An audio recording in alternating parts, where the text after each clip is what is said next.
नमस्कार, मी क्षितिजा आणि आजच्या आपल्या नवीन व्हिडिओमध्ये मी तुम्हा सगळ्यांचं मनापासून पुन्हा एकदा खूप खूप स्वागत करते।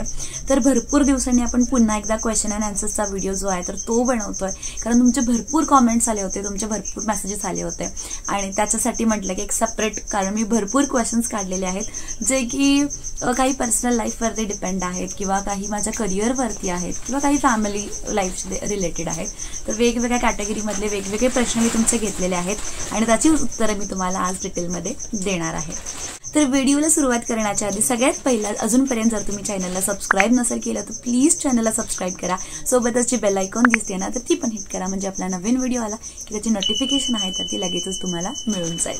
ओके, तर सगळ्यात पहिला प्रश्न जो मला सध्या तरी खूप जास्त विचारला जातोय तो म्हणजे तुमची तब्येत कशी आहे आणि बाळाची तब्येत कशी आहे। तर मी अगदी आता व्यवस्थित आहे। मला कावीळ झाली होती, डिलिव्हरीमध्ये जी कावीळ होतात ना तर ती झाली होती, बट आता मी छान आहे, मजेत आहे, हेल्दी आहे। आणि बेबीचं विचारलं तर बेबी सुद्धा आता छान आहे, ठीक आहे। लवकरात लवकर बेबीजचे जे काही फोटोशूट होतील तर त्याचे व्हिडिओज असतील किंवा फोटोज असतील तर ते मी तुमच्यासोबत नक्कीच शेअर करेन। ॲज अ यूट्यूब फॅमिली तुम्ही मला जे प्रेम दिलेलं आहे, जे सपोर्ट दिलेला आहे, त्याच्यामुळे लवकरात लवकर मी ते जे फोटोज असतील बेबीजचे आणि माझे आणि ओव्हरऑल फॅमिलीचे तर ते तुमच्यासोबत शेअर करण्याचा लवकरच प्रयत्न करेन। त्याच्यानंतर अजून एक जास्त विचारला जाणारा प्रश्न होता तो म्हणजे की सध्याच्या ह्या लाईफस्टाईलमध्ये भरपूर जण जे आहेत तर ती एकच मूल बास म्हणतात, मग ते मुलगा असू देत किंवा मुलगी असू देत, मग तुम्ही तिसरा चान्स का घेतला, थर्ड बेबीचा चान्स का घेतला, असे भरपूर जणांचे तुमचे प्रश्न मला आले होते।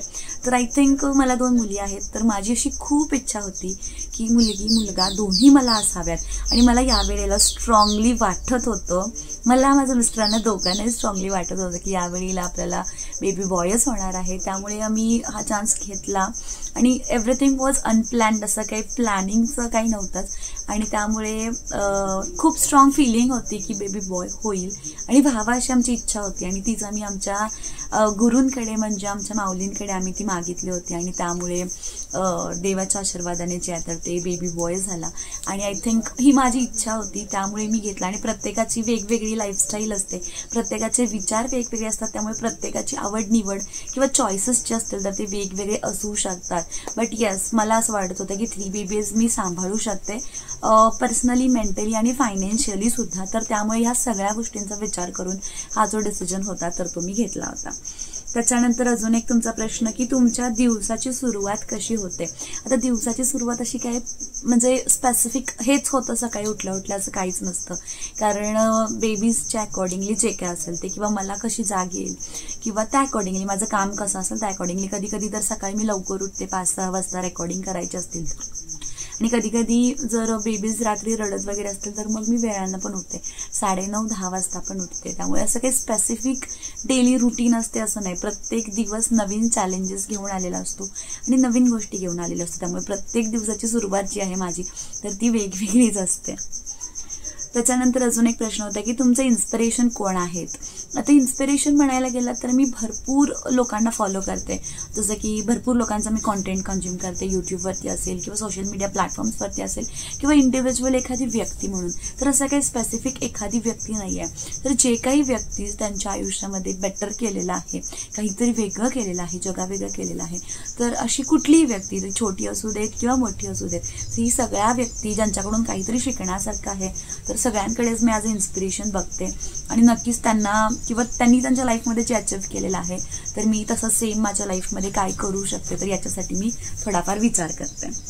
त्याच्यानंतर अजून एक प्रश्न होता की तुम्ही सक्सेस सेलिब्रेट कसं करता। आता सेलिब्रेशन म्हटलात तर या 3 वर्षांमध्ये असं वेगळं असं काही मला करता नाही आलेलं, कारण मुलं लहान आहेत, तुम्हाला माहिती आहे माझे 25,000 किंवा 50,000 आणि 75,000 सबस्क्रायबर्स आता जस्ट क्रॉस झालेले आहेत, बट असं वेगळं काही सेलिब्रेशन मी कशाचंच याच्यामध्ये केलेलं नाही आहे। सेलिब्रेशन म्हणजे मला माझ्या टाईपचं सेलिब्रेशन म्हणजे सांगते, आता 75,000 माझे सबस्क्रायबर्स क्रॉस झालेले आहेत, तर माझ्या डोक्यामध्ये एक विचार आहे की 75 म्हणजे 75 अशी लोकांना काहीतरी फूड वगैरे असेल किंवा स्कूलचे स्टुडंट्स असतील तर त्यांना स्टेशनरी असेल तर ते मी देणार आहे, तर त्याच्या अकॉर्डिंगली काय तर मी प्लॅन करते। तर माझं सेलिब्रेशन हेच असतं, मोस्टली असं काहीतरी कुठेतरी जाऊन सेलिब्रेट करण्यापेक्षा मला असं वाटतं की जिकडे गरज आहे तर तिथे जाऊन जर आपण सेलिब्रेट केलं आणि काहीतरी वस्तू त्यांना ज्या लागणार आहेत तर त्या आपण दिल्या तर त्यांना सुद्धा छान वाटतं आणि आपल्याला सुद्धा खूप छान वाटतं। त्याच्यानंतर व्हॉट्स युअर बिगेस्ट ड्रीम राईट नाव. तर ड्रीम भरपूर आहेत, एकच असं नाही, भरपूर ड्रीम्स आहेत. मला माझ्या फुल फॅमिलीसोबत फॉरेन ट्रिप्स करायच्या आहेत. त्यानंतर अजून भरपूर आहेत, जसं की मला स्वतःचं एक क्लोदिंग युनिट चालू करायचं आहे, म्हणजे होलसेल क्लोदिंग फॅक्टरी जी आहे तर ती स्टार्ट करायची आहे. भरपूर जण आपले ड्रीम्स सांगत नाहीत, बट तुम्ही ॲज अ यूट्यूब फॅमिली मी माझे ड्रीम्स तुमच्यासोबत शेअर करते आणि लवकरात लवकर हे ड्रीम्स मी पूर्ण करेन अशी मी आशा व्यक्त करते. त्यानंतर एक छान लक्झरियस कार घ्यायची आहे. त्यानंतर घर स्वतःचं, आता जे आहे ते स्वतःचंच आहे, पण अजून खूप मोठं घ्यायचं आहे. मग भरपूर असे छोटे छोटे ड्रीम्स माझे आहेत आणि ते मी लवकरात लवकर हळूहळू एक जे असतील तर ते पूर्ण करेन. त्यानंतर फ्युचर प्लॅन्स काय आहेत. फ्युचर प्लॅन्स म्हणजे जे आता मी तुम्हाला सांगितले जे काही ड्रीम्स आहेत तर तेच फ्युचर प्लॅन्स आहेत आणि नक्कीच मी त्याच्या अकॉर्डिंगली ते कसे लवकरात लवकर मी पूर्ण करू शकते तर त्या अकॉर्डिंगली मी काम करते आणि खूप स्ट्रगल करते. खूप म्हणजे दिवसाचा रात्रीचे दिवस करून जे काय मला करता येईल ना तर ते मी सगळं करते माझ्या स्वतःसाठी आणि फॅमिलीसाठी एक छान लाईफ जी आहे ती तयार करण्यासाठी.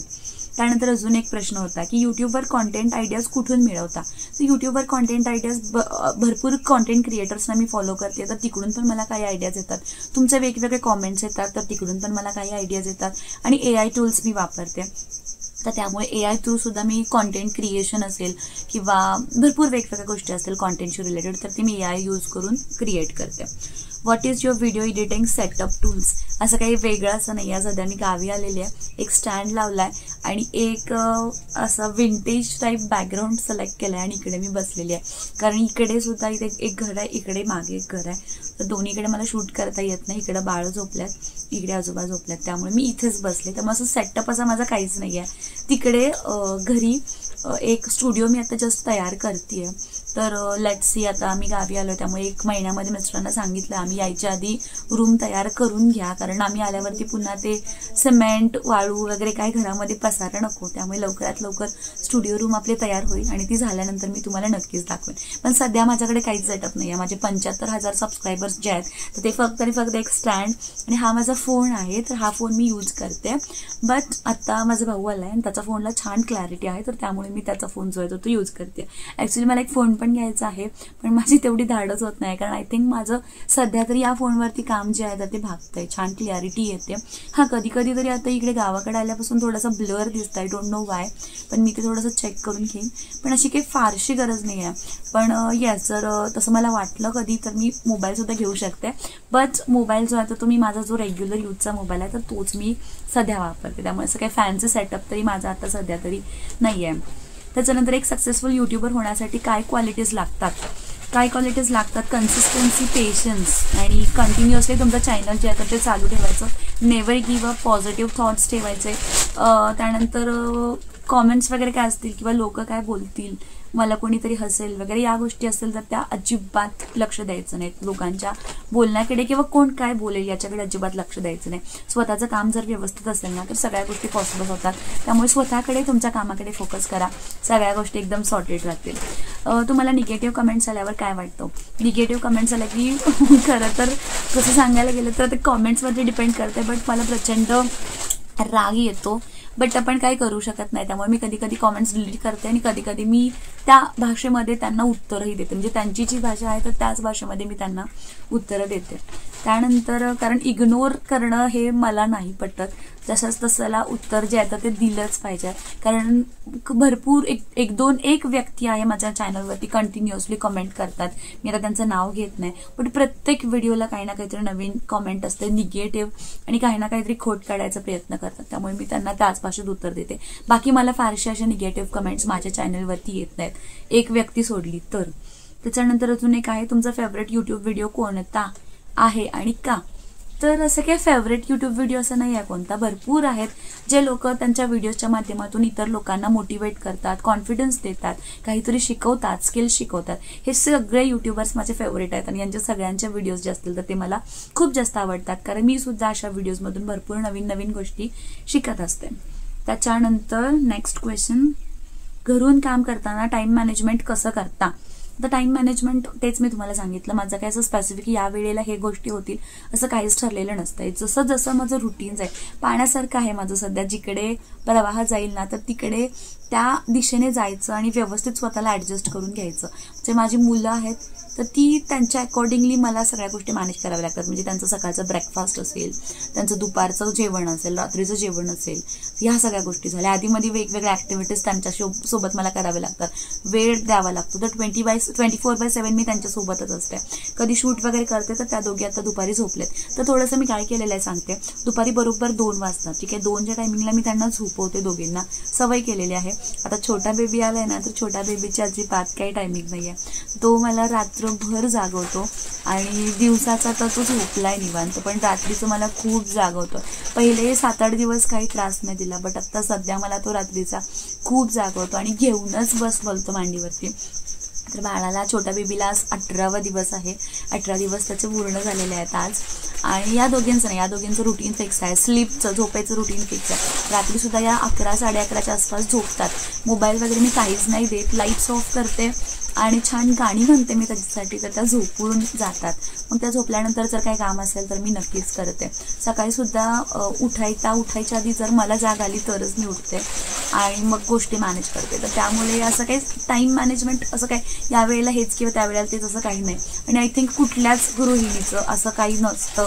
त्यामुळे जी वेळ मिळते ना, तर त्याच्या कमीत कमी वेळेमध्ये जास्तीत जास्त आपण फायदा कसा करून घेणार, तर त्याच्याकडे आपण थोडंसं लक्ष द्यायचं. त्यानंतर नेक्स्ट क्वेश्चन होता, वर्क फ्रॉम होममध्ये कोणत्या जॉब्स बिगिनरसाठी बेस्ट आहेत? आता हा खूप मोठा प्रश्न ॲक्च्युली. तर बिगिनरसाठी भरपूर वेगवेगळे आहेत. तुम्ही व्हर्च्युअल असिस्टंट होऊ शकताय, ग्राफिक डिझायनर आहे, सोशल मीडिया मॅनेजमेंट आहे. जे 0 इन्व्हेस्टमेंटवाले आहेत तर ते मी तुम्हाला सांगते. तर हे वेगवेगळे जॉब्स असतील, तुम्ही बघू शकता. Specifically work from home job ऑपॉर्च्युनिटीजवरती वेगवेगळे व्हिडिओज मी बनवलेले आहेत. तर त्याची लिंक मी डिस्क्रिप्शनमध्ये ॲड करते. तर ते व्हिडिओज एकदा चेकआउट करून घ्या. नक्कीच तुम्हाला आयडियाची आहे तर ती मिळून जाईल. त्याच्यानंतर फ्रीलान्सिंग सुरू करायचं असेल तर सुरुवात कुठून करावी? तर फ्रीलान्सिंग म्हणजे काय? तर फ्रीलान्सिंग म्हणजे तुम्ही एखादी सर्व्हिस प्रोव्हाइड करताय तुमच्या घरातून. मग ती कुठली असू शकते, graphic designing, social media manager, काही असू शकतं. व्हर्च्युअल असिस्टंट म्हणून सुद्धा तुम्ही काम करू शकता. तर ही जी स्किल आहे, तर कुठलं काम तुम्ही करणार आहे ना, तर ती स्किल सगळ्यात पहिला तुम्ही शिकली पाहिजे. जे काही तुम्हाला काम करायचं आहे ते शिकलं पाहिजे. त्याच्यानंतर नेक्स्ट स्टेप असणार आहे ती म्हणजे तुम्हाला क्लायंट्स जे आहेत ते मिळले पाहिजेत. फक्त स्किल्स शिकून काय उपयोग नाही. जे स्किल्स तुम्ही शिकलेले आहेत तर त्याच्यामध्ये तुम्हाला क्लायंट्स पण मिळाले पाहिजेत. त्यामुळे तुम्हाला सोशल मीडियावरती ॲक्टिव्ह राहिलं पाहिजे. तुमचा पोर्टफोलिओ तुम्हाला प्रेझेंट केला पाहिजे आणि क्लायंट्स जे आहेत तर ते तुम्ही सोशल मीडिया थ्रू असेल किंवा कुठल्याही प्लॅटफॉर्म्स थ्रू असेल तर ते तुम्ही ॲक्वायर केले पाहिजेत. त्यानंतर तुमचा पुढचा प्रश्न आहे की तुमच्या कोर्सेसकडून लर्नर्सला काय बेनिफिट होतो, म्हणजे माझे कोर्स करून लर्नर्सना काय बेनिफिट होतो. तर माझे कोर्स मी कसे डिझाईन केलेले आहेत सांगते. कमी फी म्हणजे 1000 रुपये फी आहे, तुम्हाला सगळ्यांना माहिती आहे. जास्तीत जास्त नॉलेज शेअर करण्याचा मी प्रयत्न करते. जे कुठलाही कोर्स असेल, यूट्यूबचा कोर्स असेल, सोशल मीडिया मॅनेजमेंटमध्ये तुम्हाला माहिती आहे मी 5 सोशल मीडिया प्लॅटफॉर्म शिकवते. Facebook, Instagram, YouTube, business, WhatsApp आणि मेटा बिझनेस सूट असे 5 सोशल मीडिया प्लॅटफॉर्म्स आहेत. 1000 फीजमध्ये लाईव्ह लेक्चर्स असतात सगळे. तुमचे डाऊट्स काय असतील तर ते 100% क्लिअर होतात. सोबतच एक्स्ट्रा ॲडिशनल काय दिलेलं आहे की तुम्हाला सेपरेट, आता म्हणजे काही कालावधी नाही आहे, व्हॅलिडिटी नाही आहे कोर्सची. तुम्ही कधीही कंप्लीट करू शकता. इन केस तुमचा कोर्स जर तुम्ही मागे पडलात तर तुम्हाला रेकॉर्डिंग्स रोज मिळतात. त्या रेकॉर्डिंग्स तुमच्याकडे लाईफ टाईम राहतात, ते कधीही तुमच्याकडून डिलीट होत नाहीत. इन केस डिलीट झाले तर आम्ही पुन्हा ते तुम्हाला प्रोव्हाइड करतो जर तुम्हाला हवे असतील तर. किंवा असिस्टन्स जर तुम्हाला काय हवा असेल, कधीही हवा असेल, त्याला काही लिमिट नाही आहे, 6 महिने, 1 वर्ष, 2 वर्ष असं काही नाही. कधीही तुम्हाला असिस्टन्स हवा असेल तर तो आम्ही तुम्हाला फुल 100% असिस्टन्स जो आहे तर तो प्रोव्हाइड करतो. टीचर्स आहेत सेपरेट आपल्या त्याच्यासाठी आणि त्यामुळे या गोष्टी मला सुद्धा पॉसिबल होतात.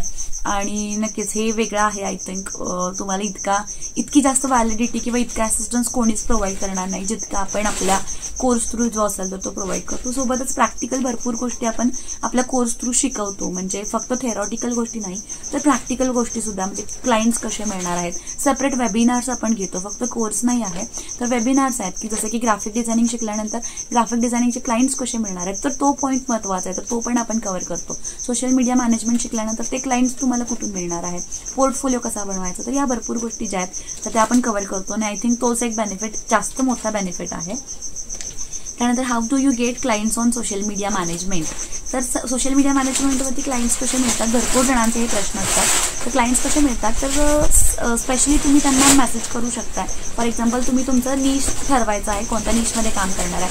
सलून्सवरती जर काम करणार आहे तुम्ही थोडासा आवाज येतोय कारण इकडे कागद वगैरे आहे तर तो लावलाय, त्यामुळे सॉरी काही डिस्टर्बन्स होत असेल तर तुम्ही सलून्सच्या निशवरती काम करताय ना, तर मग तुम्ही जे काही सलून्स असतील सोशल मीडियावरती जे काही सलून्स प्रेझेंट असतात, फॉर एक्झाम्पल इंस्टाग्राम आपण कन्सिडर करूया, तर त्यांना तुम्हाला पर्सनली मेसेज करायचा आहे. त्यांचे व्हॉट्सअपचे पण नंबर्स तुम्हाला मिळतात तिकडेच इंस्टाग्रामवरती. तर तुम्ही आम्ही हे काम करतो किंवा आम्ही तुमच्या बिझनेसला ही ग्रोथ देऊ शकतो, हा बेनिफिट देऊ शकतो आणि तुमच्याकडून त्यांनी ते पॅकेज का घ्यावं हे जर तुम्ही त्यांना एक्सप्लेन केलं ना तर बेटर राहतं. तुम्हाला आणि त्यांना सुद्धा जर बेनिफिट होत असेल तर नक्कीच तुमच्याकडून ते पॅकेज जे असेल तर ते घेतील. सोबतच सोशल मीडियामध्ये फेसबुकचे ग्रुप्स वगैरे असतात तर ते सुद्धा तुम्हाला यूज करायचे आणि सगळ्यात महत्त्वाचा पार्ट म्हणजे बिझनेस व्हॉट्सअप तुम्हाला कंपल्सरी यूज करायचं जर तुम्हाला जास्तीत जास्त क्लायंट्स हवे असतील तर. कारण मी नेहमीच सांगत होते व्हॉट्सअप ॲक्टिव्हिटी करा, व्हॉट्सअप ॲक्टिव्हिटी खूप महत्त्वाची आहे जर तुम्हाला क्लायंट्सचे असतील तर ते घ्यायचे असतील तर. त्यानंतर नेक्स्ट आहे तुम्ही ग्राफिक डिझायनिंग आणि सोशल मीडिया शिकायला कसं सुरुवात केली. तर सुरुवात माझी खूप छोटी होती आणि असं काही मला फारसं माहीत नव्हतं ग्राफिक डिझायनिंगबद्दल. तर जसं जसं मला यूट्यूबवरून समजायला लागलं की हे असतं असं असतं तसं असतं, मग भरपूर माझ्याकडून चुका झाल्या, मिस्टेक्स झाल्या. कारण त्यावेळेला ना मला ग्राफिक डिझायनिंगचा इतक्या कमी फीजमध्ये, इतक्या अफोर्डेबल फीजमध्ये कुठलाच कोर्स मिळाला नव्हता. आणि आय थिंक आत्तासुद्धा कुठलाही कोर्स ग्राफिक डिझायनिंगचा असा नाही आहे की जो 1000मध्ये मिळेल. तर त्यासाठीच मी म्हटलं की जर मला नाही मिळाला, मला इतके प्रॉब्लेम्स आले ग्राफिक डिझायनिंग शिकायला, तर नक्कीच इतर लोकंसुद्धा असतील ज्यांना शिकायचं आहे आणि आपण तिकडे काहीतरी करू शकतो, त्या फील्डमध्ये आपण काहीतरी करू शकतो. याच अनुषंगाने मी अकॅडमी जी होती तर ती स्टार्ट केली होती. त्यामुळे माझी सुरुवात खूप अशी म्हणजे कासवासारखी झाली होती. तर मी पळत होते सशाच्या स्पीडने, माझ्याकडून मी 100% एफर्ट्स देत होते.